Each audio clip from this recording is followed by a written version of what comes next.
morning sun cast long shadows across the waters of Tauitaui Anchorage on June 13, 1944, as the pride of the Imperial Japanese Navy prepared for what would become one of the most decisive naval engagements of the Pacific War.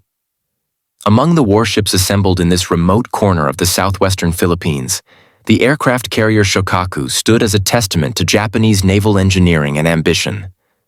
Her flight deck, stretching nearly 850 feet, had launched the aircraft that attacked Pearl Harbor 30 months earlier. Now she was about to embark on her final voyage, though neither her crew of 1,663 men nor their commanding officers could have foreseen the submarine that would seal her fate just 6 days later. Vice Admiral Ozawa watched from the bridge of his flagship as the combined elements of the first mobile fleet began their departure sequence. The formation was impressive by any standard.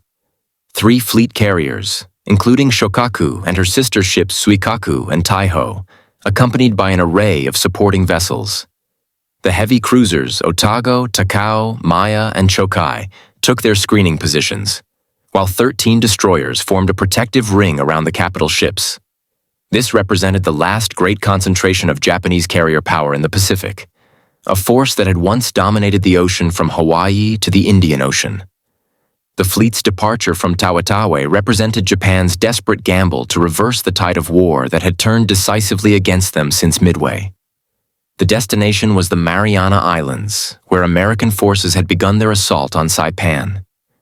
The mission was nothing less than the destruction of the U.S. Pacific Fleet's carrier force. The capture of Saipan would place American B-29 Superfortress bombers within range of Tokyo itself. Admiral Soemu Toyota authorized Operation AGO, a complex plan to leverage Japan's remaining advantages. The longer range of its carrier aircraft, land-based aviation support, and the superior training of its battleship gunners in night combat. Yet the Japanese Navy of 1944 bore little resemblance to the force that had stunned the world at Pearl Harbor. The attrition of experienced pilots was perhaps the most critical weakness. The veterans who had executed the precision attacks at Pearl Harbor, Darwin, and Colombo were mostly dead, victims of the grinding battles at Midway, the Solomons, and the Santa Cruz Islands. Their replacements, rushed through abbreviated training programs, possessed neither the skill nor the experience of their predecessors. Many of the pilots aboard Shokaku and her sister carriers had fewer than 200 flying hours, compared to the 800-plus hours of their American counterparts. The fuel situation presented another critical vulnerability. Japan's merchant marine could no longer reliably transport refined fuel, forcing the mobile fleet to operate on unrefined Tarakan crude oil, which produced thick black smoke, clogged boilers, and reduced the fleet's maximum speed. Despite these handicaps, Ozawa's fleet remained formidable on paper. The Japanese had assembled 9 aircraft carriers carrying approximately 440 aircraft, supported by 5 battleships, including the mighty Yamato and Musashi, 13 cruisers, and 28 destroyers. This force would face Admiral Raymond Spruance's 5th Fleet, which boasted 15 carriers with 956 aircraft, 7 battleships, 21 cruisers, and 69 destroyers. Ozawa's plan was elegant in its conception. Keep his carriers beyond the range of American aircraft while using his own longer-range planes to strike the U.S. fleet. Japanese carrier aircraft could attack from 300 miles away, while American planes had an effective combat radius of only 200 miles. He also counted on support from over 500 land-based aircraft stationed at airfields on Guam, Rota, Tinian, and Yap. The Japanese admiral positioned his fleet in 3 groups: Van Force under Vice Admiral Takeo Kurita, Force A with Ozawa himself, and Force B under Rear Admiral Takagi Yoshima. Admiral Spruance positioned his Task Force 58, divided into 4 carrier groups, to the west of the Marianas. The submarine force under Admiral Charles Lockwood played a crucial but often overlooked role. Lockwood had positioned his submarines in a scouting line, creating what he called the NA line, a series of patrol zones that would serve as an early warning system. 4 submarines, Albacore, Bang, Finback, and Stingray, were positioned at precise coordinates. What Lockwood didn't anticipate was that another submarine, USS Cavala, SS-244, on her maiden war patrol, would intersect with destiny. Her commanding officer, Lieutenant Commander Herman J. Kossler, had received orders to patrol east of the Philippines. Cavala, a Gato-class fleet submarine, was built at the Electric Boat Company's shipyard in Groton, Connecticut, and commissioned on February 29, 1944. At 311 feet, 9 inches in length, and displacing 1,526 tons on the surface, she was a formidable weapon of war. Her pressure hull could withstand depths of up to 400 feet. The submarine's primary armament consisted of 10 21-inch torpedo tubes, 6 forward and 4 aft, with storage for 24 Mech 14 or Emperor 18 torpedoes.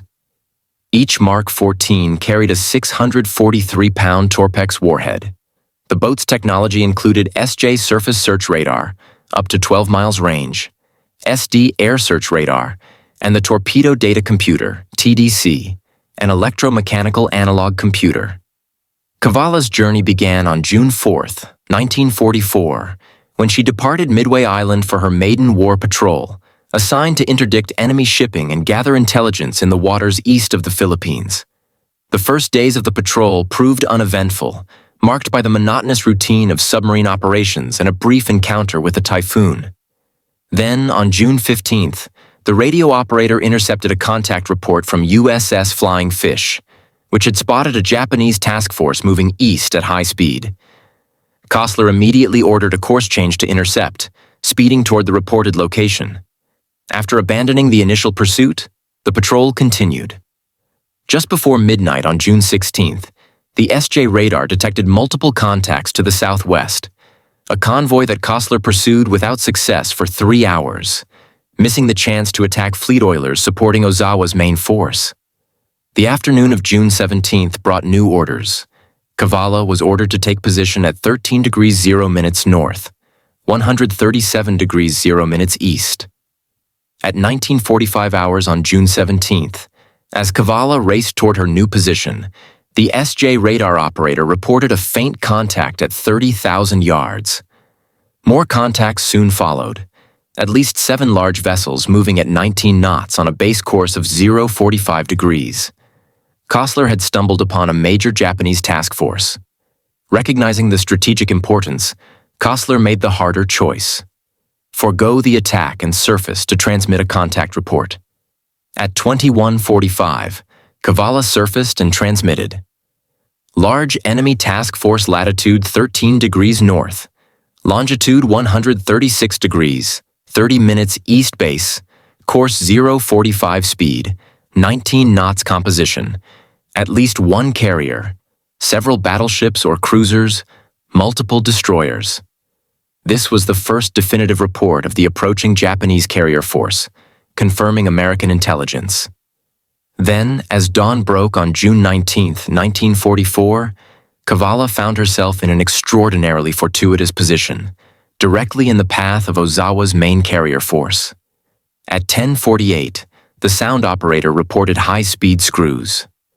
At 10:52, Kossler raised the periscope and saw a large aircraft carrier accompanied by escorts approaching from the northeast at approximately 20 knots.